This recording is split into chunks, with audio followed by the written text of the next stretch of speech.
Well, good evening. Welcome to this live stream on the 14th of October, 2025. Remarkably, it's soon be Christmas.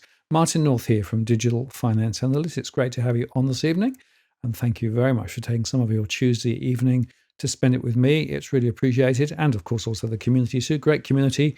A lot of returners there tonight and also some new names. So welcome. Great to have you on.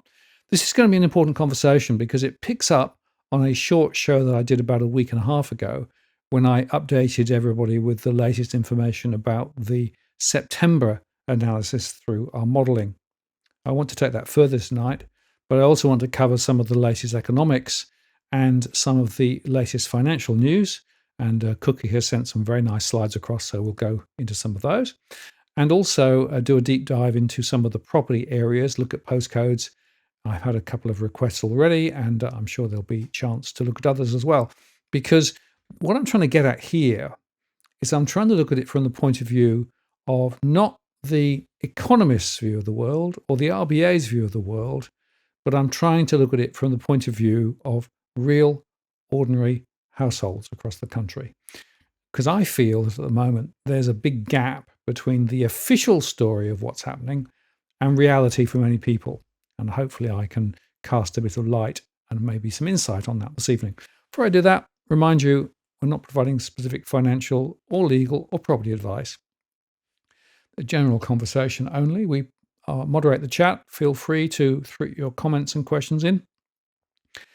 This is as at the 14th, as I say, 14th of October 2025. If you're watching in replay, if you'd like to get a question to me, if you use that Walk the World, that'll get it into my queue.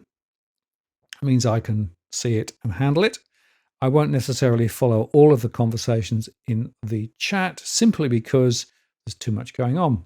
I have enabled Super Chat as well, which means if you want to get your question to the top of the list, or indeed nominate a particular postcode top of the list, or make a contribution to what we do around here more generally, you can use Super Chat. Greatly appreciated.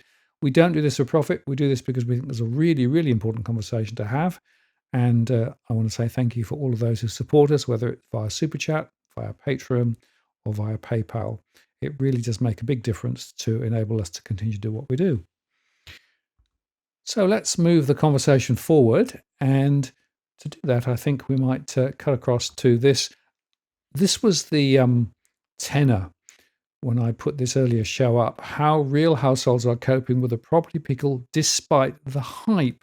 Because, of course, this was at the beginning of October when everyone was chatting about the new first owner grants and how it's going to stoke the prices, etc., etc. Well, things have moved on a bit, and now people are beginning to realise that it's maybe not such a blinder of a strategy, although the government sort of spruiked it to high heaven. And in fact, the latest consumer confidence data, which came out today from Roy Morgan, show that consumer confidence has fallen again. It fell 2.1 points last week and is slumped to a 12-month low on the lead up to Christmas, with mortgage holders reacting poorly to the possibility of interest rates being held until the end of the year. And there's greater uncertainty about their personal situation. I think that's exactly right. I'm seeing it in my surveys too. And in fact, Christopher Joy picked this up, highlighting the fact that there was perhaps more uncertainty about whether monetary policy easing is coming to perhaps the end of the story. Now, that, of course, is despite the hype. People are saying, hey, it's great, but no, look at this. The Mars boss says that high wages and energy prices are a threat to investment, including Australia. Australia is a high-cost country, so there are some significant factors there to bear in mind. And, of course, also it's worth taking this on board. The RBA refuses to accept any responsibility for the runaway housing market, claiming that it's not the fault of the RBA. Well, of course, she would say that, wouldn't she? But I have to tell you that I do believe that the RBA policies are part of the problem. But I would remind you also that it's also the credit availability. And as Steve King keeps reminding us, he's absolutely right, a significant momentum is being created for inflation and for house prices from the fact that banks are lending more and more. As they lend more and more, double the rate of inflation actually at the moment, if you look at what their lending growth is, that is putting further momentum into home prices, which again leads to inflation directly and indirectly. And in fact, a lot of the economists, of course, have this view to say that no, it doesn't matter, because basically if somebody is borrowing, somebody else is on the other side of the equation, so it nets out. That's not how it works. Credit growth is a magnifying factor, which is creating significant momentum in house prices, significant inflationary pressures, and of course, all that liquidity sloshes around the system and drives inflation directly or indirectly. The other factor to bear in mind, of course, is the other tax breaks. And in fact, there was a show that I've recorded late last week, went up over the weekend, with John Wright, Associate Professor. And this was a really fascinating conversation with John. And he put his finger on a very important point, the so-called real estate carry trade. So his thesis is it's going to go pop at some point. The reason it's going to go pop is all of the tax breaks, etc., etc. And in fact, the carry trade in Australia has been magnified by government policy for a long, long time. If you've not seen that show, I do recommend it. It really is thought-provoking. He's a philosopher as well as an academic more broadly. And I'm a philosopher, of course, by training too. So he had a bit of a philosophical chinwag about it. But he did make some very, very nice points. And his style of presentation, I think you'll find engaging if you've not watched the show. It's doing very well. It's doing double the normal view rate at the moment. So if you've got a bit of time, it's quite a long show, about an hour, but it's just worth listening to John. And I do encourage you. I don't think he's got all of the story, but I think it's a very important part of the story. Now, when I'm thinking about what's going on at the moment, of course, we've still got the spruiking. We have the spruiking from the first owner grants. We have the spruiking from the auction clearance rates. And we still have the spruiking from the suburb sector soar. Here is another example: East Gardens and Zetland in the inner south and Rhodes in the inner west, all ranked top suburbs. And this is where the growth. Why? Because population growth and population density, and that's going to put a further candle under home prices. I would just say that there is a very important point here that they are making. Population growth is clearly one of the levers that's driving property prices. Demand supply is part of the story, but as John Wright said, it's not the major part possibly. But with that thought in mind, the fact that supply and demand is about, well, how many households need property? Well, guess what? The latest data from the ABS that came out today showed that the overseas arrivals and departures were up. And it's actually interesting. Short-term visitors up 14.3, short-term residents returning up 6, total arrivals up 9.3, total departures up 8.3. So you can see that the chart shows it's going up. And in fact, here's a couple of other analyses that shows that the net permanent and long-term arrivals, which is 3 months sum annualized, is up, wobbling around a bit. And of course, the ABS says, no, you can't use this data to actually proxy long-term migration, but they always used to. And the government elsewhere has said it's feasible to do it. And of course, Tarek Brooker went to town on this, showing that the net permanent and long-term arrivals year to August, well, for the year to August, net long-term and permanent arrivals into Australia were at the highest ever level. Current figure is up by 22.9 thousand, 6.4% versus last year, and up 138.5 thousand, 15.4% versus 2019. There is part of the story. The fact is that strong migration, as well as the carry trade, as well as poor government policy, is all part of the reason why houses are actually unaffordable for many people. I've shown you the charts before. This is a very important element within the story. And if you had any doubt about that, it's fascinating to look across the pond, of course, because in New Zealand, well, over there, the Kiwis got another rate cut, a 0.5% rate cut. They're now at 2 point something, as the economy stalls and home prices fall. And home prices are falling and rentals are falling as well. So if you look at this, you can see here that rentals in New Zealand are down. And that's a very interesting factor to take into account. And if you actually look at it in a bit more detail, what you'll discover is that Sure, the Reserve Bank in New Zealand put interest rate up a little bit higher than Australia, but they tightened migration policy in New Zealand, and they've actually now got a net outflow of people. And so the migration momentum is a very significant part of what happens to property prices or not. And so the big contrast between Australia and New Zealand is the various settings that we've got around tax breaks, around migration, and around interest rates. And I do think it's quite interesting. Here's another angle on this. You can see here that the net migration from New Zealand to Australia and the labour market conditions is a very, very interesting little insight here. We can see a lot of people coming from New Zealand across to Australia. So they're one of the inflows into the country here. So people are moving from New Zealand into Australia. And in fact, I was talking to somebody the other day who went to New Zealand, stayed in New Zealand a little while, got status there, and then directly was able to move to Australia. So in fact, the New Zealand side door is actually a proxy of a way to get into Australia. So that's another angle just to bear in mind. So I think that's something else that people need to take account of, and I think policy needs to change. The Reserve Bank, of course, put out their notes today from their last meeting. Quite interesting. The minutes of the Monetary Policy Board meeting from the 29th and 30th of September. Two really interesting takeaways. They noticed that riskier types of borrowing, such as high loan to value and high debt to income and interest-only lending, had not picked up. I'm not sure that's totally true, but that's what they say. And they also note that the APRA rules and regs and have been pushing back on some of the higher lending. So this is a very important observation because it means that APRA is very unlikely to reduce the buffer, despite the fact that banks are pushing for them to do it. Another interesting observation from the minutes was that they said that they agreed that the market pricing and the range of model-based estimates for the neutral cash rate, it was a bit hard to know.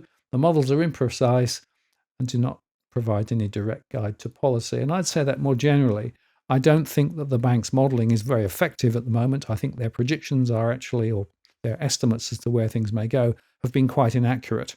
And so therefore, given the fact that we don't have a very good compass to which to manage the economy, the RBA is as much in the dark, but they are actually refusing to recognise two things. One is credit policy more generally is a catalyst, as I said earlier on. And the fact of the matter is that for many people, the so-called recovery of consumer spending is just not there. So Michelle Bullock pushed on this quite hard when she actually gave her press conference and saying, well, households are better. No, I don't think many households are. I do think some are, but quite a few households, I said in my surveys, are really under the gun at the moment. As a result of that, I think the story ahead for many households is going to be very tricky. That's why I called it the property pickle. It's not being solved. It won't be solved. And just another little angle on this, thanks to Cookie for this chart as well. Shortage of new apprentices hit the housing target. So this was just an observation. It's very hard to get apprentices. It's very hard to keep apprentices. They're very costly. And also they're very unproductive as well. So another interesting little observation. And of course, just to give you a little bit of a flavour as well, you've got the YIMBY-NIMBY issues. And fascinating to see that this particular Potts Point project brought the NIMBYs and the YIMBYs together to unite against another piece of development. But the fact is, we do have a very significant pressure on the household targets. The targets will not be built. We won't see the 1.2 million homes coming through. There's no way. We're well under it. And this is despite some of the strongest migration and some of the least productive construction around the world. In fact, it takes double the time and much more cost than previously just to build anything. So that's something else to bear in mind. Now, just as I go into the sort of broader market view and come to my property analysis shortly, I just want to highlight a few other really important angles, which are very relevant in terms of understanding the broader picture that we're actually operating within. Firstly, I'd like to highlight this. This is the cash crunch as armor guard move to strike. You may not know this, but Armour Guard is the only carrier of cash around, so they're very important in terms of actually providing the service to communities and banks and even other big retail institutions. And they've actually given Armour Guard some support quite recently, and now Armour Guard is threatening to strike. So if that happens, that could be pretty much a disaster, of course. Elsewhere, we had the superannuation cop-out. Headline, sanity prevailed. Business leaders welcome tax U-turn. Yes, it was a U-turn. Chalmers, of course, was forced to pony up this change in strategy whilst Albanese was away on holiday. And he tried to spin it, but he didn't spin it very well. And, this was quite good. The PM, not the Senate, drove the super back down. That's according to Phil Curry. And I showed this on the show yesterday with Edwin, this lovely little row cartoon. What's happened to your pants, Jim? They're being indexed. And that's very, very interesting. And the point is here, this term, Albanese had all the enthusiasm of a wet blanket towards Chalmers' post-election economic roundtable, and the PM's paw prints are now all over the super back down. Yes, it is a back down. It's also worth highlighting, I think, that the Senate fight isn't necessarily over. The Greens are actually condemning the new plans. But to my mind, the real critical win here was to move away from this concept of unrealized capital gains being taxed. If that had come in, that would have been the start of a horrible slippery slope, and it would have meant that potentially even property or assets held outside of superannuation could possibly have actually been caught later. So this is a really important victory at one level, and kudos to all those who made a fuss about it. We did our little bit, and glad to say.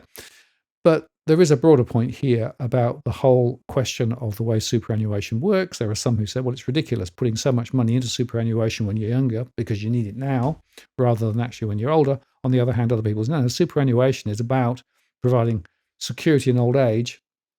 And yet, of course, many people discover that they've still got a mortgage as they go into retirement, and now they're having to think about drawing out on superannuation to pay their mortgage. So it still puts them on the government pension anyway. So it's a mess, frankly. And the idea of being forced to put such a high contribution into superannuation for so long seems to me to be problematic. But what was more problematic was the way that then the government thought, oh, whoopee, this is such a large pool, we want to actually start taxing it more. So they're going to get about 2 billion rather than about the 4 to 6 billion they were expecting. So that means they've got to find other routes for other tax cuts. No, other tax rises later. We won't get tax cuts. There's no way. We're going to get more tax rises. The government is relying more and more on tax take from individuals. And when I look at my households, this is a really important point. I look at net available disposable income. Many of the analyses that are done is looking at gross income. It doesn't work. You need to look at actually available income. And that's why when I look at my analysis, I come to a rather different point. Now, just more broadly, before we get into the specifics, it's worth highlighting, of course, that the story about the rare earth, very important to see the China's dominance. No surprise then that China's pulling the lever a bit. And it's interesting to see here that the cartoon, I thought, summarized it really well. I hold the cards. Trump says, no, the cards are made in China. That's really the point. A lot of manufacturing done in China, a lot of buying done in the US. So who's the winning? And of course, there's a lot of articles saying, well, it could actually pop the bubble. There was wobbles, of course, in the markets. Stock market dropped on Friday, moved a little bit up on Monday. And, we'll see how it goes ahead. But I will just remind you, the stock market to M2 ratio in the US is the highest since the dot-com era. And we've still got the cross-linkage between the OpenAIs of this world and the NVIDIAs and the AMDs. And the latest was the deal with Broadcom, which was announced today. Very hard to work all of these relationships out. Here's another chart that tries to do it. But the fact of the matter is, all of this is creating cross-leverage. So in other words, you've got a lot of big tech companies with a lot of capital throwing money across to some of the AI startups who are not making much money yet. They're cross-investing one way, then the other. They're actually putting money back to buy more chips, to get more infrastructure, to buy more chips. So it's really very much a circular argument. It feels horribly to me like the worst of the dot-com bubble and the 2008 financial crisis, when, of course, everyone was cross-leveraged to each other. We're building the same edifice again, and it seems to me that we could well be in for a correction, although we'll see. This could go on for quite some time. And of course, the AI boom in the US is what's supporting the US economy dramatically as well. So it's all connected. Now, let me come back home and talk more about the Australian story. And as I get into the analysis here, I need to look at the rental story, because I've always said, and I come to it, the households who are under the most pressure in Australia are not mortgage holders generally. They're actually those in the rental sector. About 1/3 of households. It's a growing proportion of people. More people are renting for longer. More people are holding rental properties for the whole of their life and into retirement. That creates problems. So the Catality data that came out showed that the annual national rental growth momentum rose 4.3% over the year to September, up from a low of 3.4% seen in the 12 months to May. So it's rising. And you can see here that it's rising pretty much everywhere other than actually in Adelaide, where it was flat, Perth up 0.9, Brisbane up 1.2, Darwin up 4.2. And the annual growth rates here show that everywhere the rents have been rising. Now, this, of course, is asking rents. And as I always highlight, this is not the same as those who are in an existing rental property who are then asked to pay more. Many choose to now because the alternative is, well, problematic, which is why so many renters have huge financial pressures, as we'll see as we get into the data. And the story here is that this is going on at a time when the cost of living for many people are continuing to rise. Inflation is still much stronger than the officially reported inflation for many households. And so, no surprise then in our surveys, we see a lot of people really struggling. On the gross rental yields, this is another little angle which is worth thinking about. With dwelling values up 4.4% and rental values up 2.8% since the first rate cut in February, the gross rental yields have eased to their lowest level since November last year at 3.65%. And you can see here that there's a bit of variation. You can see that houses and units are behaving in slightly different ways. Typically, units are a bit better than houses. That's often what we see. And you can see here that nationally, the gross rentals are 3.4, Darwin's at 5.8. You can see Melbourne's at 3.2, Sydney at 2.6.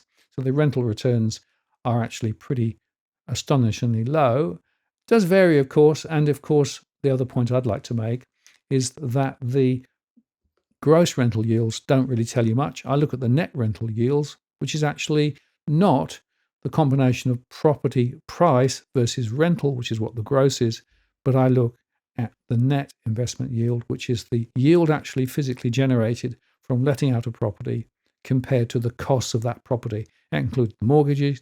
That can include also things like paying agency fees and also other maintenance fees for the property. So that's the way I look at it. And when you look at that, there are more households than ever who are under negative returns for their investment property, which is interesting because at the moment we do have quite a few property investors coming back into the market just at the same time as we have other property investors selling. So I can't make a lot of sense of that. And I guess it depends on how you look at the numbers. Many property investors, frankly, don't understand how their property is really performing. They're betting on momentum in property price growth over the long term. Well, that may or may not happen, but the truth is on the way through, you're losing money on a cash flow basis. So this rental story is a really critical one, and this unit rents in Sydney hit a record high of $750 a week, according to one report. Another report making the point that if you pay rent for a year, that's almost equal to a house deposit. But of course, many people don't have the capacity to put a house deposit together because they can't service the mortgage. And rents are also up in regional areas across the place. And this is the other angle, of course. Those in the rental sector are actually struggling insofar that as they go into retirement, they have a real problem. It looks more like scrambled egg than a golden nest egg, simply because the cost of renting into retirement as your incomes get constrained means you cannot necessarily maintain living in that same property. Oh, and by the way, just for completeness, just bear in mind, global house prices were up higher in Australia on an index basis compared with the UK, US, Germany, Canada, and Switzerland. This was from the ABC. And as I highlighted recently, the values were up strongly. Again, it does vary by location, does vary by property type, but nevertheless, it does look as though all the various government initiatives, incentive programs, and the low interest rates combined are pushing prices up, plus, of course, the high migration. Oh, and by the way, the combined clearance rates, no, it's not in 70-something. If you do it properly, as SQM does, it's closer to 53%. And that's another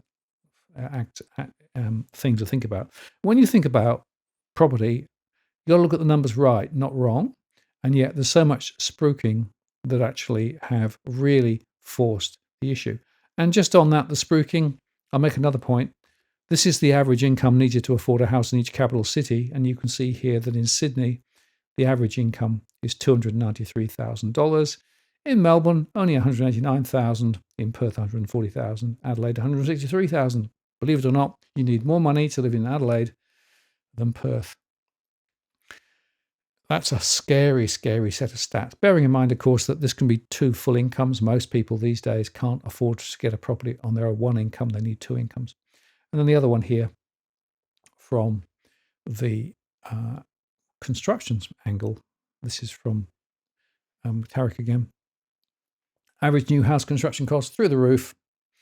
So that's going to put a further rocket under home prices. And it's partly this poor productivity, higher cost of materials, higher cost of wages, and all of those things are putting a pincer movement on property prices. Interestingly, also, the RBA said that the 5% Canberra scheme for first buyers could push prices higher. How much, of course, is the question. 6 to 8% is my guess.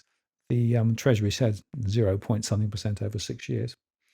And just to remind you again, as we get into the detail, you need to think not only about 5% deposit, but you also need to think about servicing the debt too. What happens if interest rates rise? What happens if the circumstances change? The fact is that lenders will have to still make an assessment on a 95% loan. In some cases, they're actually regarding that as a more risky loan, despite the government support for the 80 to 95%. And that means that the borrowing, the repayments are actually higher. So actually it becomes an affordability question rather than actually a deposit question quite often. And that's one of the reasons why there could be a bit of break on this once people realize, although the reports are that more than 3,000 applications have started since the 1st of October. That takes us very nicely then to our modeling. And of course, the models from our core market model, we survey households on a rolling basis. We have 52,000 in the model at any one time. And we get the data back. And each month we actually produce these reports. We slice and dice the data different ways. And we can also form a view about where things may go, looking at our scenarios. Scenarios being a way of trying to think about the sensitivity. Now let's look at the data model in a bit more detail. We take the stress data, the trajectory and history data for prices, the buying and selling intentions, the migration data, economic and CPI data, bang it through the core market model, run it through the scenarios, and then we can look at the postcode level, relative to region, state, and all Australia level, and then form a view as to what may happen in terms of things like prices, etc., etc. Now, this is a very important thing that we do, I think, because it tries to get down to a more granular level and tries to get into the minds of households. We look at it from a rounded perspective, not just on the mortgage bit or the rent bit. We look at the overall finances of households, money in, money out. And from there, we can then form a view of what's really going on. There's almost nobody else doing this in Australia. And I think that the insights that we have are pretty important. I would make the point that the Hilda data, which some people quote, is delayed by 2 to 3 years and is also skewed. It doesn't take sufficient weight of new migrants in their modelling. They do concede that, interestingly. So there's almost no comparable data elsewhere. And interestingly, the RBA relies on Hilda and also on their mortgage security data pools, which is, of course, by definition, mortgages written under particular circumstances for securitization. So they're not necessarily aggregate very well to the total picture. So I'm of the view that a lot of the top-down information that's shared is missing the point. And of course, the banks, who are still extending and pretending, are very keen to allow people to borrow for longer, go interest only if they get into difficulty, because what they don't want to show is rising delinquency. So there is a little bit of doublethink going on here, I think, in the story. Now, just as I go into this, bit of an advert. Apologies for those who've heard it before, but I always try to put it in the show. We do offer a one-to-one service. If you're interested in having a conversation about a particular suburb, we can do that. This is a very important conversation because it gets into the granularity. I share the particular data. It's not financial advice, but it's my data looking down at the postcode level or at a suburb within a postcode. And we can look at the stress, the home price, the trend data, and form a view of sensitivity as to where things might go based on our sensitivity modeling. It's a conversation about an hour by Zoom or phone. And there is a cost involved simply because there's a lot of work, 6 or 7 hours of my time to put it all together. I normally try and reach out to estate agents and get the broad information in as well. And if you're interested, we can have a conversation 3 to 5 weeks away. Spaces are limited. Contact me via the blog. Links are below if you're interested in having that conversation. And I would make the point that I'm very busy at the moment. I'm having a lot of people, 3 different cohorts. The first-time buyers trying to actually figure out what to do. They're actually very interesting. Some property investors who are actually struggling to know whether the investment property landscape is likely to actually benefit them into the future or not, or whether they should get out. And the third is interesting. I've had quite a few people who are not in Australia, but are looking to come back to Australia or buy in Australia. And so some of these international conversations are actually very interesting because these are people with more money to buy. So they're not just first-time buyers. They're buying up the scale and they're trying to understand the dynamics. And so they find it quite helpful to get into the detail. So if you're interested, contact me via the blog and we can have a conversation. Now let's move into the stress conversation then. So just to be clear, I use cash flow, money in, money out. There are lots of other different definitions, from 30% of income or taxable income or underwriting metrics, but no, we use cash flow. And simply, really, if households have more outgoings, excluding one-off discretionary items and income, we define them as stressed. If they've got a mortgage, they're mortgage stress. If they're renting, they're in rental stress. And investors with cash flow pressures are also caught. We can see them as well. We can look at the data at the total financial stress down at a postcode level. And that means that we look at it both in percentage terms, how many households as a count, and how many households as a percentage. The latter, the count, is probably the better because it's the rule of big numbers, I think. But we can also look at the percentages too. And this is the RBA chart from some time back, which I love. It really just brings it home very nicely, showing the fact that there are budget pressures initially. Households are in mild financial stress.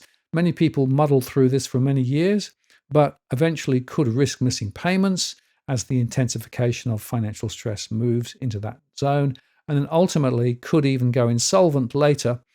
But this insolvency journey from budget pressures, this is a 3 to 5 year journey quite often. It takes a long time, and quite often people sort of stay around in this middle ground or in these budget pressures. But the point is, these budget pressures don't go away at the moment. They're not going away. There are still households struggling here. And so whilst there might be so-called mild stress rather than severe stress, the truth is that it can really hurt households, relationships, and the finances of households. And quite often people get more loans, try and refinance, try and double down, talk to their bank, but doesn't necessarily solve the problem. So that's the spectrum of household financial stress. This is probably one of the most important charts the RBA ever produced. And it really does make the point that you need to be looking early. You need to be looking at the mild end of the story, not the insolvency end. And I'll make the point that the financial stability report that came out very recently was all about insolvency levels are relatively low. Well, of course they're low. Why? Because the banks have bent over backwards to support households through this part of the cycle. And yet, I showed earlier on, household financial confidence not very strong. The fact of the matter is that many households are still up against it. And that's really the theme for today, that there's a lot of hype out there. There's a lot of you must buy, you must buy, you must buy. But the fact is, for many households, they're locked into a pretty nightmarish scenario because of the confluence of the large mortgages that many people have to take, the significant pressures for those in the rental sector, the inflationary costs of living still biting, and the fact that real incomes are hardly rising at all, and for many people are going backwards still. So all of those things are in the mix. Which then takes us to the results. So this is a quick recap of what I said the other day. So at the end of September, we had 74.6% of those in the rental sector in stress. That's still very high, down very slightly. That's because some of the lower income earners did get a bit of a pay rise through the recent cycle, but not very much, and the cost of living still rising. The fact is that mortgage stress is still very high, just under 50% at 49.9%, compared with February 2024 COVID at 32.9%. So something dramatic has changed. Oh, and by the way, the debt to income ratio is still high, 184.4, but that's a bit messed because it covers all households, whether they're actually renting or whether they're actually borrowing or whether they hold a property outright. So it doesn't really tell you the full story. The truth is debt to income ratios 6, 7, 8, 9 times for many households. This is the data for September. In yellow, where stress is higher than last month. In blue, where it's dropped. And you can see there that in the Northern Territory and South Australia, mortgage stress was up. It eased back slightly in most of the other states, but still at 49.9%, which is more than 1.8 million households with cash flow pressures. In the rental sector, it rose in New South Wales, South Australia, and Western Australia. And it did ease back slightly in the other states, but that's still more than 2.3 million households with cash flow pressures in the rental sector. Investor stress was stronger in the ACT, Northern Territory, South Australia, Victoria, and Western Australia. And that means that about 500,000 investors are having difficulty.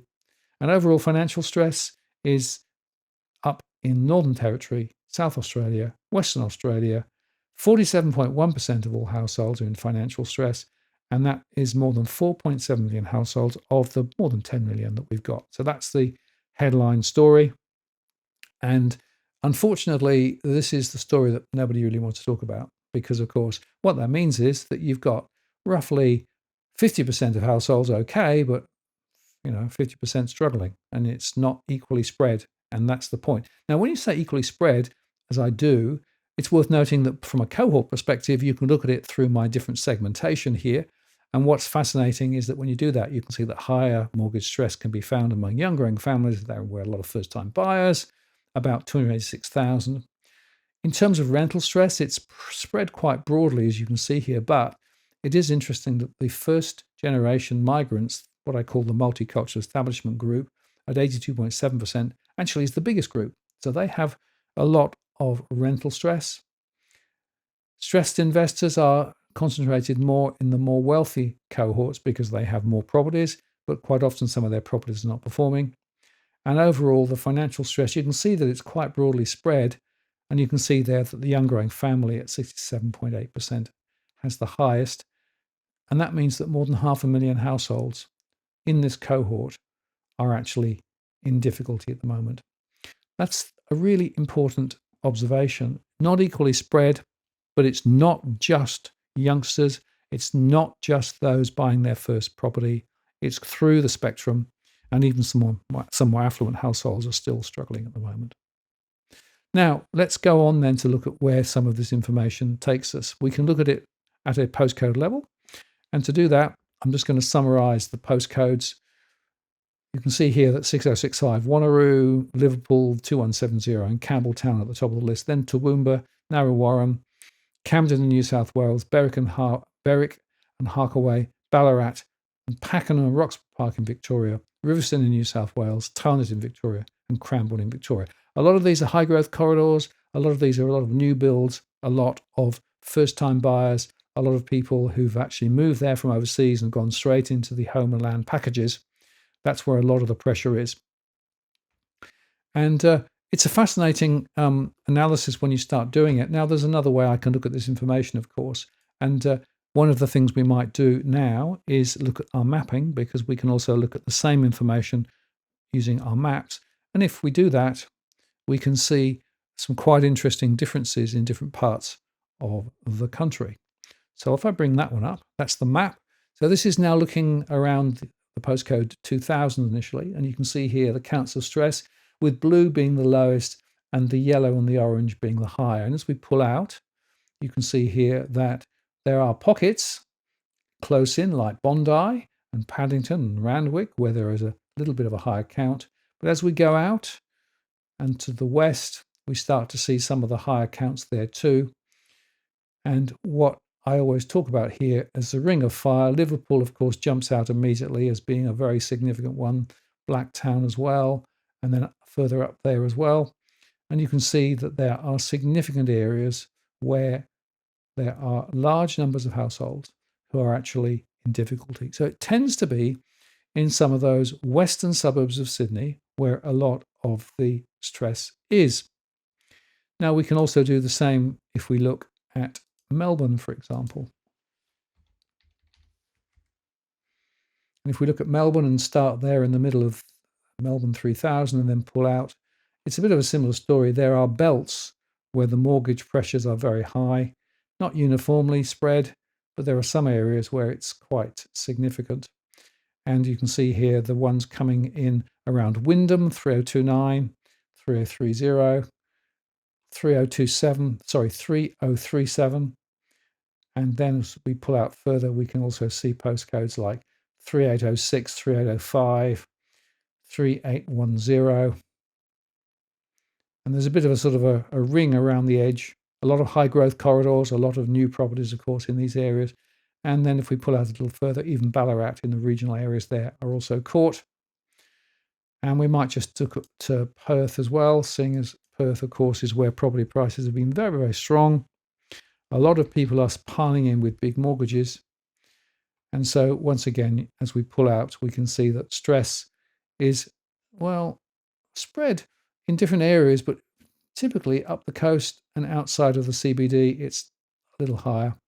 As we pull out, you can see here that places like 6065, that was top of the list, of course, this time, was there, and places further south as well. So that gives you a bit of a flavour up and down the coast. Less stressed closer in, but quite a lot of postcodes feeling the pressure. And that's really the point I want to make, that this is actually something now which is impacting a lot of households, a lot of areas. It's not just young growing families, it's not just on the urban fringe, it's actually much more broadly based than that. Now, if we then move on the conversation, we can also look at things other than mortgage stress itself. We can also look at the consequences of that. So risk of default is something I measure. Now, risk of default is not a historic measure. It's from now for the next 12 months based on what we've seen historically may happen.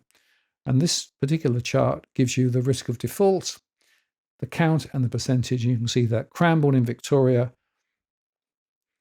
Armadale in Western Australia, Tarnit in Victoria, Mandurah in Western Australia, Roxburgh Park in Victoria, Success in Western Australia, Bundaberg in Queensland, Gosford in New South Wales, Derrimut in Victoria, Sampson in Western Australia, Wanneroo in Western Australia, Toowoomba in Queensland, Coomera in Queensland, and Mount Pleasant in around Mackay.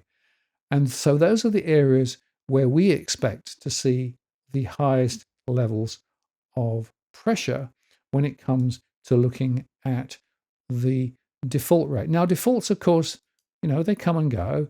But what it does mean is that defaults are potentially significant. And when these defaults happen, they tend to build up and then all of a sudden appear. Now, we can also look at that a different way. If you look at the mapping, this is the risk of default by postcode. And again, I'm going to start in postcode 2000 and pull out. And you can see here that risk of default is building a little bit, but it's not massive, but a few. As we pull out, you can see that default rates are a little bit stronger over in the west, as you would expect. Bigger numbers, Blacktown, Liverpool, places like that. So in the New South Wales area, default rates are high, but not dramatically high. If we then look at Victoria, again, focus on 3,000 and pull out, we can see that default risks are a little higher in some areas. And you can start to see there that over in the west, Wyndham, again, 3029 is an area where there are significantly higher risk of defaults. And up north, 3064, you can see there. And then down towards Frankston, in that area, 3977. So those are hotspots. And it's interesting, if you look at property price dynamics in some of these hotspots, they are already weaker. So that's a bit of a predictor of what may happen. If we were to look in Brisbane,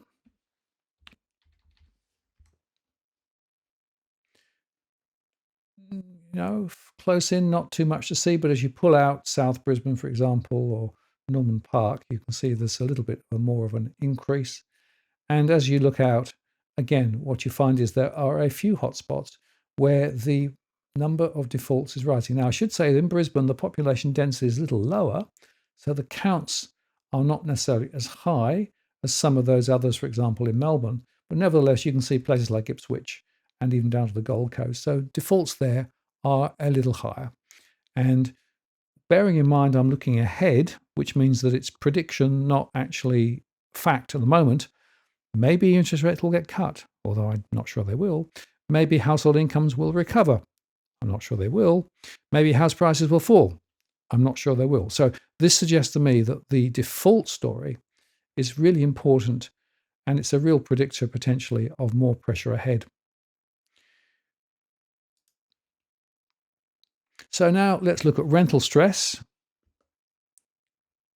So rental stress, Melbourne, postcode 3000 is at the top of the list with more than 15,000. Then we have Liverpool, Toowoomba, Southport, Tarnett, Westmead in New South Wales, Mount Druitt in New South Wales, Campbelltown, Zetland in New South Wales. So there's a bunch of New South Wales areas, Ipswich up in Queensland, Parramatta in New South Wales, Cooma in Queensland, Gosford in New South Wales, and Bundaberg in Queensland. And all of that is where we have the significant rental pressures. Now, I will remind you again, what I'm looking at here is not the market asking of rent, but I'm looking at the true rent that people actually were paying. And that's a very important difference when you look at this analysis compared with what a lot of the other reports are, who just take the market view. And we can also then cross back and look at the mapping for the stress. We're starting at postcode 2000. And again, I'll just highlight that this is actually now rental stress, and the same coding, the darker colors and the reds and oranges are actually the more severe stress. And you can see here that there is more pressure in and around the centre of Sydney when you actually look at this. And in places like Waterloo, a lot of people are in mortgage stress, and are in rental stress. Up in the north area there, Narrabeen, places like that, and Greenwich, as well as Bondi.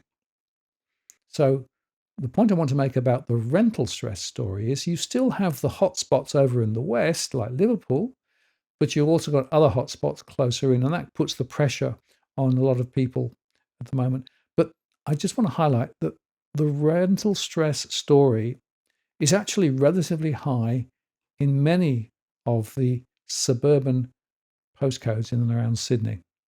Now, this isn't being told sufficiently well in the mainstream.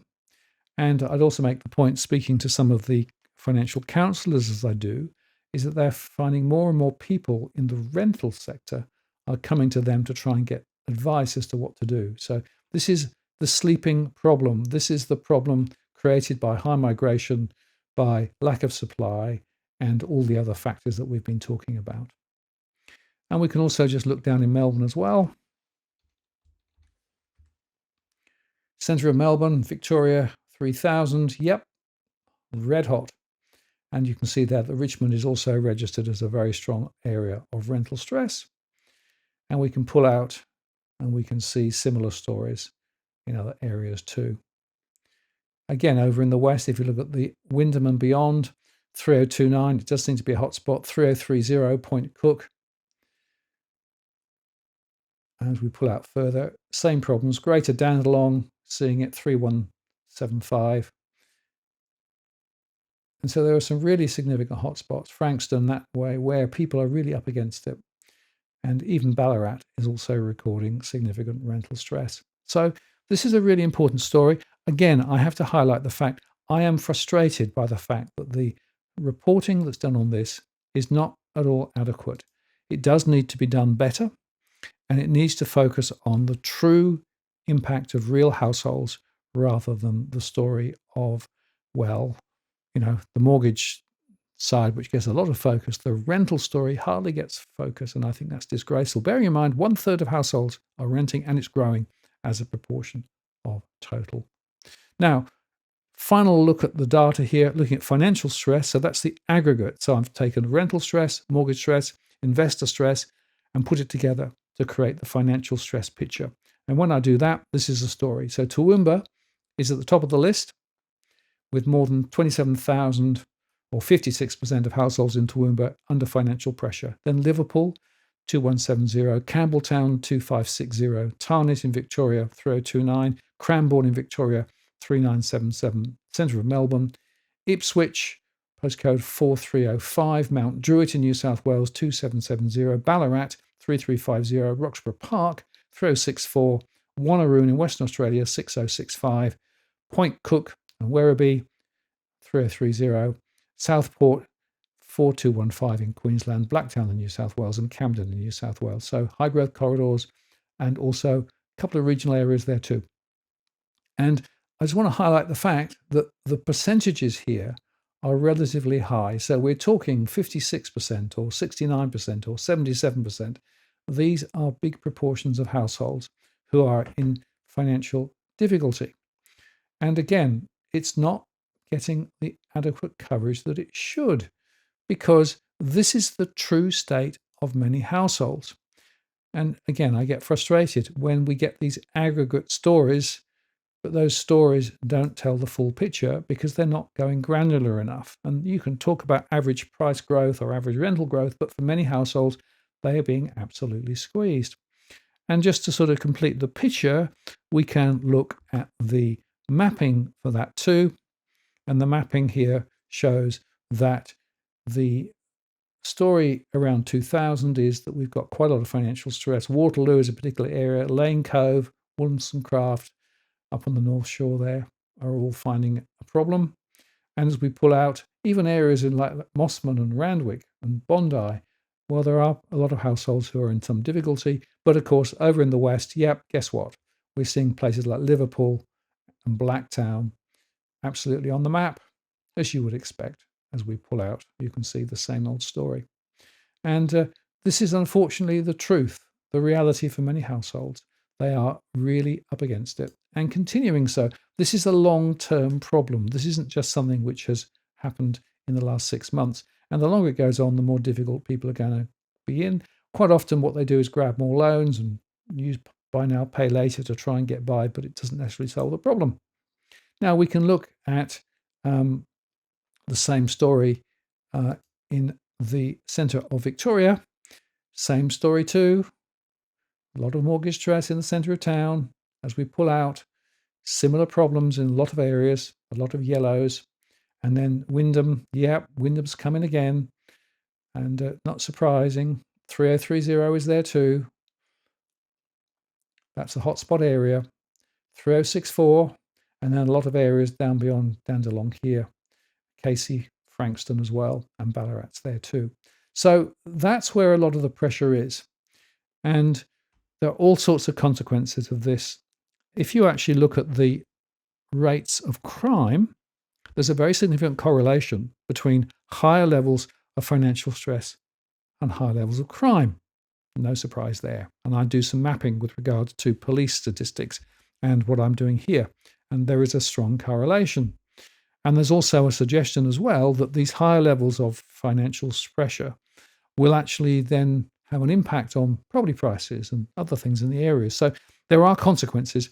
And if you look at things like social dysfunction, household breakup, they are actually higher in these areas too. And when I talk to those financial counsellors, they often will associate relationship breakdown, financial hardship, and household just falling apart It's all part of the same story. So this is a real big deal. And again, I don't think it gets the focus that it should. Now, just in terms of our scenarios, we of course run scenarios too, which gives us sensitivities because, of course, ahead policies might change, they might not change. The thing about scenarios is they are ways of exploring different futures. They're not predictions, they're not forecasts. They are just simply showing you what could happen from today if these things happened. We run three. The first one is the Goldilocks zone, where you get further rate cuts later this year. I think it's unlikely now, bearing in mind what we're saying. We don't get a recession in Australia, we get lower migration, and we get booms from first-time buyers. So that's the Goldilocks zone. The softer base case is we've got rates staying around until at least December. Inflation falls, but then starts to come back up again. It's coming back at the moment, of course, and stays above target until 2026. We don't get a recession, but migration does ease back a bit. And then the nightmare scenario is we still have high rates, but we have migration which stays high, maybe dropping later because of people actually seeing the negativity in Australia. We see that wages growth stalls, unemployment rises. We get further impacts from the trade-led recession in Australia thanks to Trump. And as a result of that, we say rates stick around. They get cut later, but it's a little bit too late. So that's essentially the scenarios that we use. We could run other scenarios. And in fact, if you're interested in other scenarios, tell me. For another show, I can put those scenarios in and we could see the results. The point is the model is sensitized to all these different dimensions and we can play with it.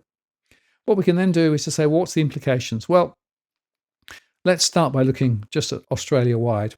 So this is the scenario. In the best case scenario, there is still a further price rise possible over the next 3 years across averaged Australian home prices, up 14.8% over 3 years. The base case is a sideways move, hardly any move at all. The worst case is a fall, and that's looking about 20% fall. Units will tend to follow on. They will tend to move quite similarly, but perhaps not fall quite as hard when, in fact, things move, if they move southwards. But there are significant variations. You know, if you look at ACT, for example, ACT, best case 7%. They've not had such a good run. There's a fall of 8% if, in fact, we get the base case scenario, and a further fall down to 27% if, in fact, we get the worst case scenario. And again, sensitivities suggest that units follow on, probably not fall quite as much. ACT home prices are interesting to watch. Small area, but they are not really moving anything like what we've seen elsewhere. But if you then take another example, New South Wales scenarios, well, they could see 12% increase over 3 years. Base case down 2% or 22% in the worst case scenario. And units potentially would follow on. In the next one, the Northern Territory, very small sample, and I would make the point, NT is so small, it's not almost statistically relevant, and yet we do see significant rises ahead. We're already seeing some of that.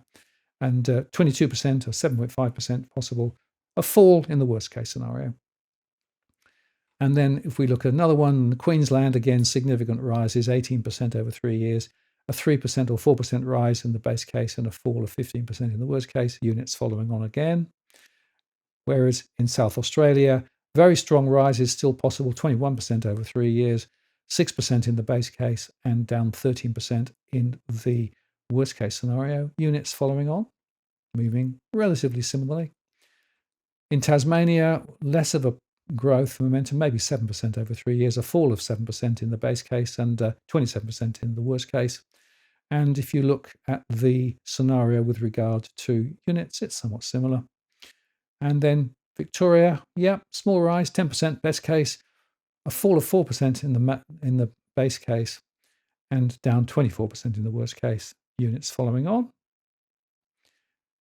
And Western Australia, well, guess what? 19% rise over the next 3 years. Base case, 4.4%, worst case down 15%. And small movements, but similar movements when it comes to looking at the scenarios for units. So that gives you a bit of a sensitivity at the moment. I do update them every month, and it shows you the very significant impact that we can get. Now, what we can now do is look in some more detail at specific postcodes. And of course, I do have my postcode engine online, and I just need to switch it to the, where are we?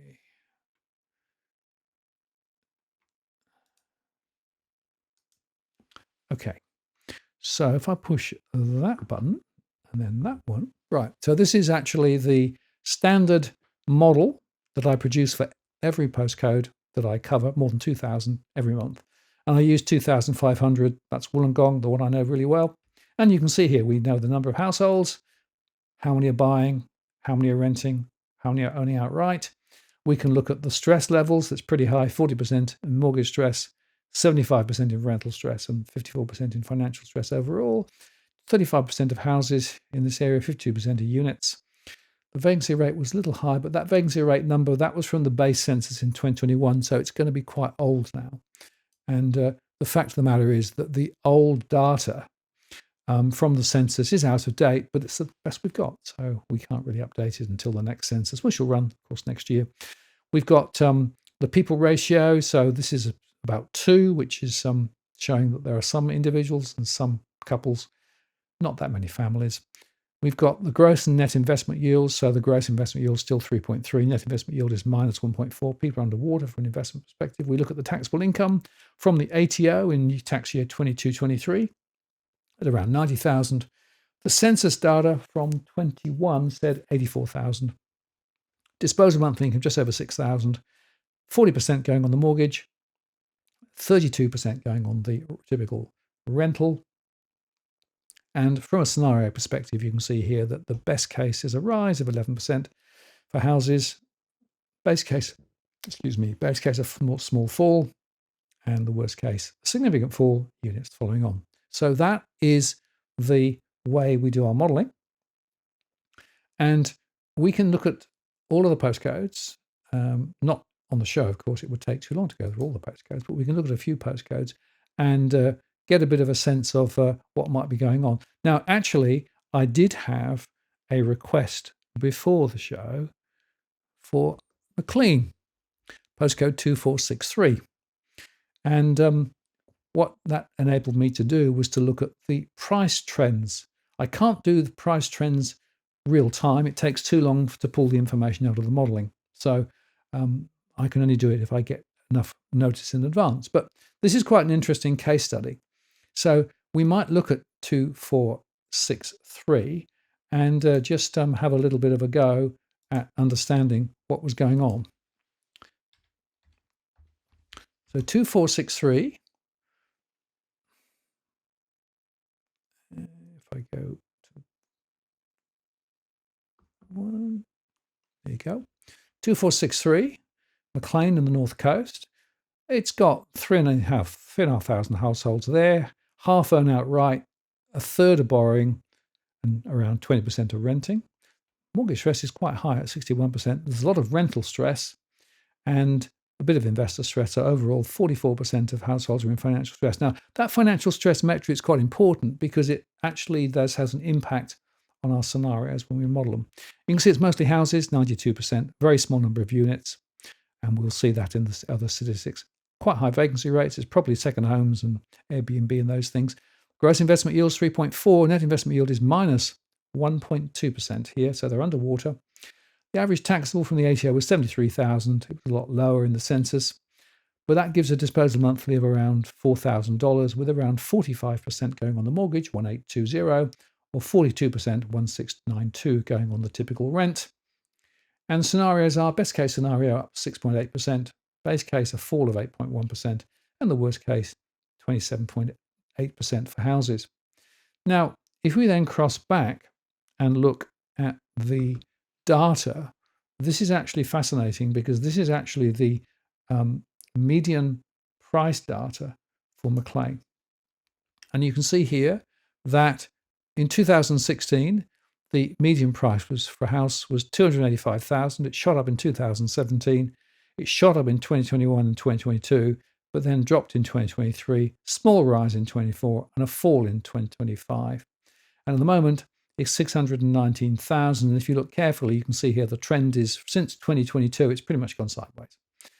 So that is not what a lot of people would say has happened, but that is actually what has happened according to the median home price. This is for house. If you look at unit, very small number of units, but again, it's fascinating to see 288,000 in 2016, 469,000 now. But look, it's all happened in 2021. Massive, massive rise. That was, of course, because of the government incentive. That was all of the tax support post-COVID. And a lot of people wanted to actually go and buy there. So you can see that that is really the story. Beyond that, not a lot. Not a lot has happened. So it is really fascinating when you start looking at the granular information. You get a very different perspective than you do when you look at the aggregate data, as many people will do. And when you see the high level top-down information, you are being deceived. It is not the truth. So this is a much more granular way of thinking about what's going on, a much more interesting, but also much more worrisome view, because it gets into the heads of real households. And many households, well, they are continuing to struggle. Now, if I look at the chat here, I can see we've had a few people. That's very good. McLean, you've done it again. Very good. Yep. That's right. I'm going to go and look over the chat now and just pick up a few of the comments. And I see there are a few people asking for postcodes, so we'll cover those in just a second. Cookie does make the point. Yes, mass migration pumping worked well for Canada and New Zealand. Well, when they took it away, of course, it is pretty remarkable. Theo says we're in Frankston. Yep. I wonder what it's like on the ground there. And Jason says some of the reporting appears to be affected by government is nonsense. Yes, I think you're right. There's a story being told, but it's not the true story. This is why this is such an important thing we do here. I really believe that if more politicians really woke up and understood how things were really happening on the ground, they would do very different things. But there you go. Now, we've got one here, 4680. Let's put that one in. So that's his Barney Point in the district of Fitzroy. And that's in Queensland, of course. So let me just cut across to the screen. Okay. And I'm going to take you off so you can see the whole thing. Okay, so this is 21,700 households. 24% own outright, 39% are borrowing. That's a high number, and 36% are renting. So you can tell a lot by those statistics. 14% in mortgage stress, 69% in rental stress, some financial stress as well. You can see here that 84% of the properties are houses. We've got a 2.2% people ratio, so that's some families I'd suggest in there. 12.4% vacancy rate, so possibly some second homes and Airbnb in there as well. Gross investment yield is 4.4. The net investment yield is just 0. So you're neither losing nor making money. Taxable income, according to the ATO, 98,000. The census said 90,000. That gives a disposable monthly around $6,100, with 31% going on the mortgage at $1,966 and 22.2% at $1,371 a month going on the typical rent. From a scenario perspective, significant growth is possible in the best case scenario up 19%. The base case is up 4% over 3 years. The worst case, a fall of 14% over 3 years. Okay, so let's have a look. There's another one here from Samuel. 4560. This is Nambour. 14,900 households. A third own outright. 41% are borrowing, a big number there. 25% renting. 47% in mortgage stress. That's 2,900 households there. 92% in rental stress, more than 3,400. And 47% in financial stress overall, more than 7,000 households. 80% of houses, small number of other property types there. Lower vacancy rate. Gross investment yield 4.3. Net investment yield is negative, minus 0.2%. So many of the investors up in Queensland, they might think they're doing well, but are they?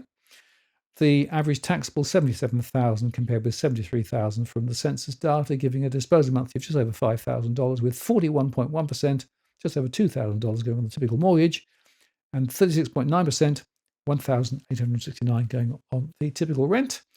And you can see here that 13% over 3 years, best case scenario rise for houses, a small fall, base case, and a small significant fall, worst case. Okay. Co-op New Zealand 1 asks for 2153.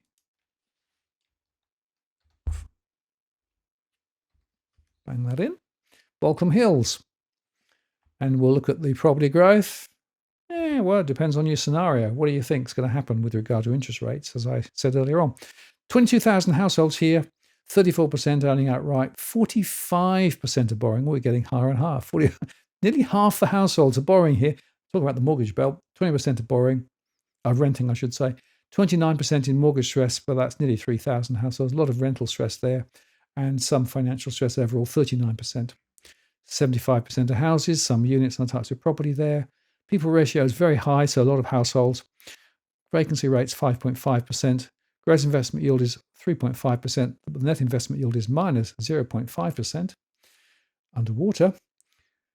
Average taxable, 109,000. The census said 229,000. The multi-flag comes up. That's because this means it's multiple average incomes, meaning two incomes are going to help pay the mortgage. Gives a disposable monthly around 7,700. 42.9% going on the typical mortgage at more than $3,000, $3,300 actually, and 34.9 or $2,691 going on the typical rent. From a scenario perspective, in the best case, you might see a rise of 11% over 3 years. The base case, a fall, maybe 3.6% over 3 years, and the worst case, a more significant fall.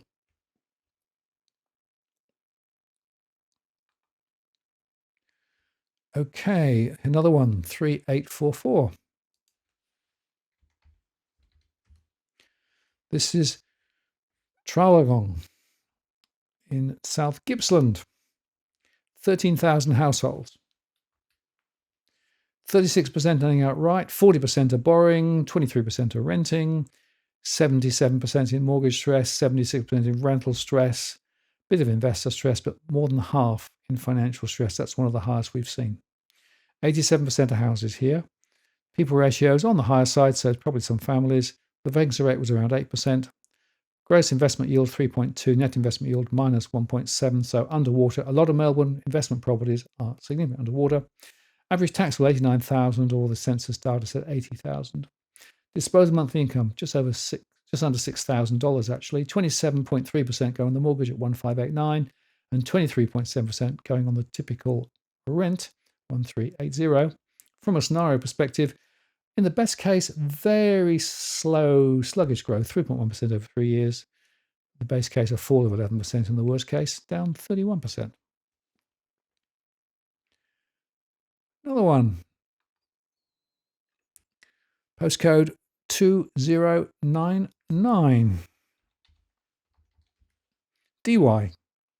17,000 households here, 27% owning outright, 34% borrowing, 37% are renting, 24% in mortgage stress, 80% in rental stress, more than 5,300, and some investor stress too, 53% in financial stress, one of the higher ones we've seen.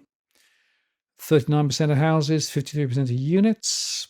The vacancy rate's 6.6, so that'll be some Airbnb and second homes and things as well. Gross investment yield 3.5, net investment yield minus 1.4%. Average taxable 109,000, household census 113,000. Gives a disposable monthly of just over 7,000, with 45.8% going on the typical mortgage, 3,240. That's very high, and 38.8%, 2,740 going on the typical rent. Looking at the data on price scenarios, best case up 10% over 3 years. Base case, a fall of 4.7% over 3 years, and the worst case down 24% over 3 years.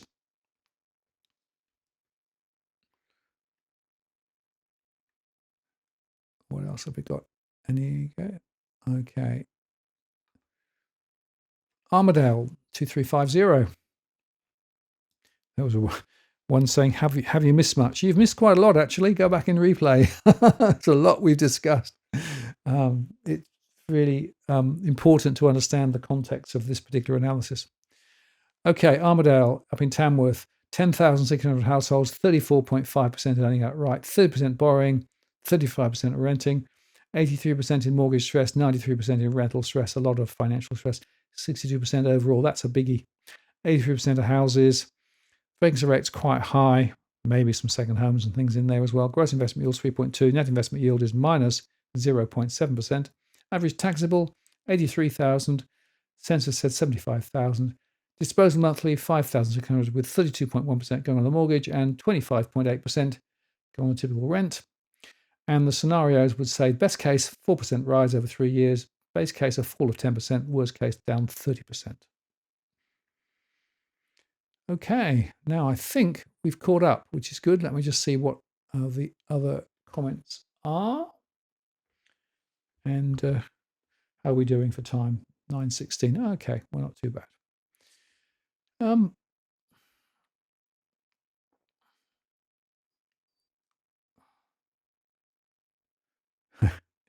Just having a little look at what's going on. Cookie Boy asked for 2577. We'll put that one in. That is Robertson on the south coast. Let me put that back up.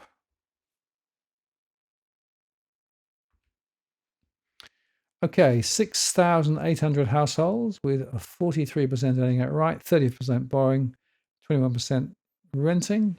A lot of mortgage and rental stress there, 58% overall in difficulty. Mostly houses, 91.6%. And you can see here we've got quite high vacancy rates. That could be second homes, I suspect, as well. 3.1% is the gross investment yield, positive net investment yield, so just slightly positive. That's the first I think we've seen tonight. 98,000 is the typical ATO individual. 86,000 was the census data from 2021. Giving a disposable monthly around 6,300 with 37.9% going on typical mortgage, $2,405 a month, and 31.4% at $1,993 going on the typical rent. Scenarios. Best case scenario up 3%, base case a fall of 12%, worst case a fall of 32%. So that gives you that one. Sparkit asked for a Western Australian postcode. Jolly good. I always like to do WA 6167. This is in the area around Bartram. And here we have 10,800 households with 19% owning outright, 51% borrowing. That's a very high number. 28% renting. A lot of mortgage stress at 49%. 76% in rental stress as well. Overall financial stress above 50% at 52%. 91.5% of houses. This is going to be one of those high growth corridors, of course. High vacancy, high ratio, so that's households with families. Vacancy rate at 8.1%. 4.2% gross investment yield, but negative 0.7% net investment yield. So again, investors underwater. 84,000 average taxable, 79,000 from the census, giving a disposable monthly just over $5,200, with 35.7% going on typical mortgage at 1,874, and 28.4% at 1,495 going on typical rent. Scenarios: 14% rise over the 3 years, best case, a flat base case, and a fall of 20%. Okay.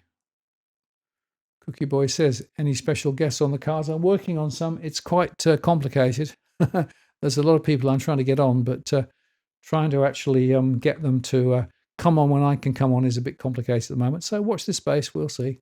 I hope you enjoyed John Wright when he came on. I thought it was quite a fun one. And yeah, what else can I comment on here in the chat?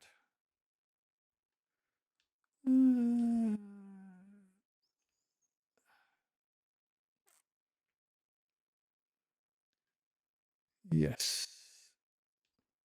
Just a quick. So Drew, yes, the show that John and I put up on IOTP got taken down by YouTube a few hours later. John put it up on his channel on X, so you can still watch it there. And in fact, we're going to make another show, John and I, later on today, which will go up on IOTP to explain the story and what happened. There's also another coverage in the Daily Mail, if you didn't see that today. There was one yesterday, there's one today. And we now know that the ABC put pressure on YouTube to take the show down, which I thought was quite interesting. So there's more to say on that, but I won't get into a detailed discussion on that here, other than that it was a very shocking thing we did, but we think it was warranted, bearing in mind all the circumstances. All right. Well, we are getting close to the end of the show. So let me go back to my notes and just see what else I want to cover. Okay. So one of the things I try to do here is I try to highlight the pressure on households and the fact there are a lot of households under pressure, but of course there are things that individual households can do.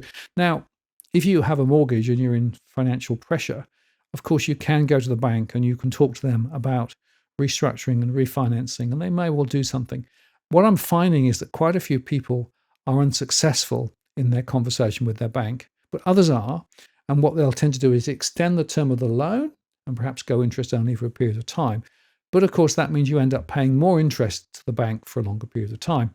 And it also shows from my research that when you go that restructuring route, unless you change your financial behavior, it doesn't necessarily solve anything. It just kicks the can down the road a bit, which means the bank can then say, well, that loan isn't in default at the moment or under duress at the moment, so we don't have to report it. So it gives them a way out. More importantly, I think, is households need to actually get to understand their own finances better. And that means two things. Firstly, it means understanding the money coming in and the money going out. That means you need to hold a cash flow. Now, whether that's a spreadsheet or whether it's an app, different people have different methods of doing it, but you need to actually go to that discipline. Now, I know that's hard for some people, and many people find it really, really difficult to be able to get your arms around it. But building a cash flow is step one. And step two is then prioritizing. Prioritizing a few things. One is the things that are essential spending versus the things that are nice to have spending. Now, of course, there's a bit of debate. Are subscriptions to the various streamers essential or not? Well, I'll leave you to debate that. Are those big phone plans essential or not? The fact is, it's really interesting and important to look at where the money is going and then prioritize. And unfortunately, what I'm seeing quite often is that people are prioritizing things which are possibly things they desire to have rather than need to have. But at least you can have the debate, because once you've actually identified, you can prioritize and identify which are the essentials and which aren't. And then, of course, it's a matter of going through methodically and trying to sort of prune things a little bit and balancing and rebalancing and prioritizing more effectively. I'd also make the point that if you've got multiple debts, get to know the interest rate on those debts and try and pay down the interest on the debts with the highest interest rates first. It's fascinating how quite often people seem to forget that credit cards, unless you pay off every month, have very high interest rates. If you pay off every month, credit cards can be quite a useful tool. But if you are indefinitely revolving, then it costs you a lot. So credit cards are not good. Personal loans aren't that flash either. They tend to be unsecured and therefore higher. And of course, buy now, pay later and payday loans are actually not necessarily that useful too, because buy now, pay later is great if you use the facility and never actually miss a payment. But if you miss a payment, you get pinged with big penalties, and buy now, pay later loans are just excessively expensive. So there's a really important discipline there. The other point is, once you've done the cash flow and hopefully got your family to sort of buy into it, stick to it and keep it up to date, and then record how things are going, because that's the other thing I see in my surveys. Around half of households have no cash flow. Some have tried to do it, but then failed because it's just too complicated or difficult, or they haven't got time. No, you do have time. It's really important to make the time, because at the end of the day, if you don't know where you are, then you cannot plan. And you can't rely on the government to cut. You can't rely on the RBA to cut interest rates.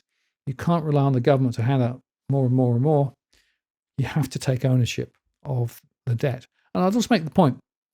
We have institutionalized debt in the country to the point where everybody is expected, it seems, to have debt. You've got debts from university education, you've got credit card debts, you've got car debts, you've got mortgage debts. Everyone has got lots of debt. Yeah, that isn't the only way to live, but it is the way that most people assume it's the only way to live. And there are a small number of people who believe that debt-free is good.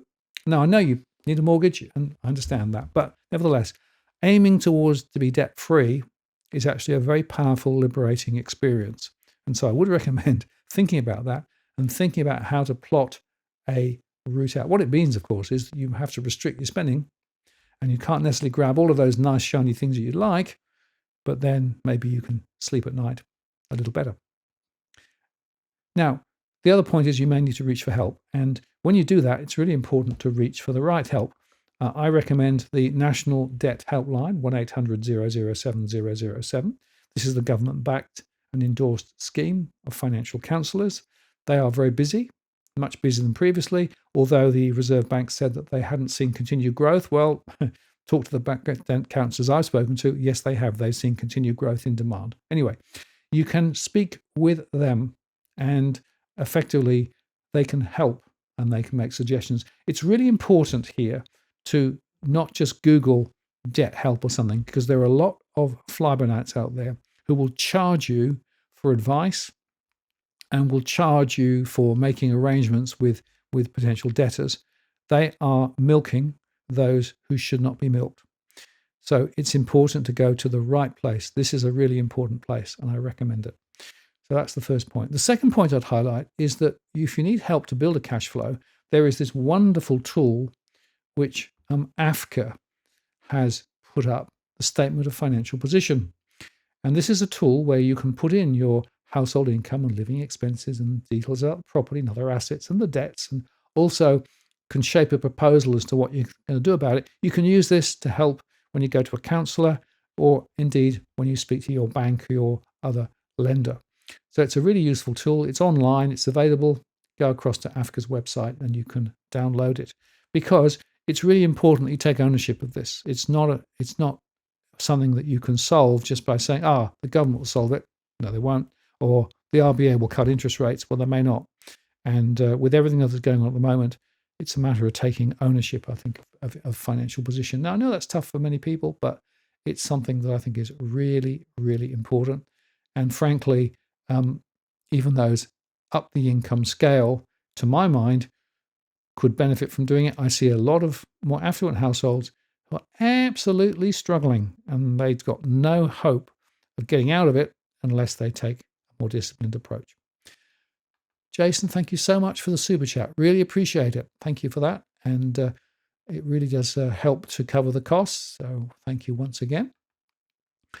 And as I come to the end of the show, I will just say that for those who are interested, if you want to get hold of the full set of information, you can do it via Patreon. We do have these various support levels on Patreon. And if you'd like to support me generally, you can. There are different membership levels there. Thank you for those who support us. But specifically, this is $50 a month plus GST. You can get access to the more than 2,000 postcode analysis that we do. And that gives you that one-page summary for each of those postcodes, which means you can spot where there are opportunities, possibly where the rent or net rental returns are better, or indeed where the price trends might be moving as well. So that's one form of access to information. Also, if you go to walktheworld.com.au, you can find information about the Walk the World, including our collaboration with Nucleus Wealth. And of course, we also have a blog. At the blog, you can contact me direct at the blog there. There's a little contact point down the bottom. And that also contains all of my information, and every post that I make goes up there as well. So if for any reason we got chopped by some other mechanism, the blog will continue because I own the blog. Oh, and by the way, if you'd like to support us via PayPal, you can even do that. And I do appreciate those who do support us with donations via PayPal. It really does help. This is something we do not for profit. We do this because it's a really important conversation, especially now. And I do believe that households who are under pressure can find a way out, but only with a bit of discipline and a bit of methodology removed. Don't listen to the spruikers. Don't listen to those who are claiming that prices will always go up and you must buy now, whatever. No. There's another story here, and it's about financial resilience and how you build that. And hopefully today I've enabled you to grab a little more insight about that, some insights about the way the property market has been running, and also about specific postcodes. Thank you very much for coming on tonight. Really appreciate it. Just to say that next week, I'm going to have a conversation with Adam Stokes, and we're going to cover the latest and greatest or not in crypto land. Of course, Bitcoin shot through the roof and then come back dramatically after Trump's intervention late last week. And we've got the stablecoin conversation to have as well. So that'll be a very interesting conversation. So join us for that next time. And in fact, the week after that, it's also worth highlighting the fact that we'll be on talk specifically about first-time buyers. Cookie Boy just asked, can we discuss the auction results? Yes, Spruker's going nuts, of course, but in fact, the number were down. And as I said earlier on, as I highlighted, Louis Christopher's numbers are completely different. The fact is that the spruiking from the auction results are because they only report the results reported rather than all of the auctions. That means that it's overstated dramatically, and it's part of this spruiking mentality. I cannot underscore enough. The spruiking is turned up to 11, and the spruiking is coming from the media, who are linked to the property sector, and frankly, it's coming from the banks and a lot of other economists as well. The truth is rather different, and what I've tried to do today is to share some of the truth. Then, well, that's it. We're done. Thank you very much for spending time with us. Have a good week. Check out our recorded shows every day of the week, and check out the Tuesday show next Tuesday as well. And here are the dogs. They are still here. They've not moved, well, hardly moved, and they are now ready for the next walk, which is the next thing on my agenda. So thank you very much for spending time with us this evening. Thank you very much for the community and for all your comments and observations as we went through. I look forward to seeing you next week. This is Martin North from Digital Finance Analytics signing off. Take care.